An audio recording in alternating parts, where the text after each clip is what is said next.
ത്രിയേക ദൈവത്തിന്റെ വലിയ തിരുനാമത്തിന് സ്തുതി. ഇന്ന് നമുക്ക് ചിന്തിക്കുവാനുള്ള വേദഭാഗം 1 കൊരിന്ത്യർ 11:28 വാക്യമാണ്.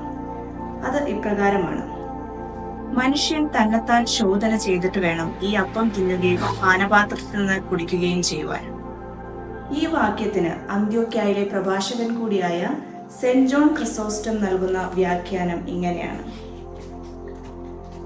എല്ലാം കാണുന്ന ദൈവമല്ലാതെ മറ്റാരും ഇല്ലാത്ത നിങ്ങളുടെ മനസാക്ഷിയിൽ നിങ്ങളെ തന്നെ വിധിക്കുകയും നിങ്ങളുടെ പാപങ്ങൾ പരിശോധിക്കുകയും ചെയ്യുക. നിങ്ങളുടെ മുഴുവൻ ജീവിതത്തെക്കുറിച്ചും ചിന്തിക്കുമ്പോൾ നിങ്ങളുടെ പാപങ്ങളെ മനസ്സിന്റെ കോടതിയിലേക്ക് കൊണ്ടുവരിക.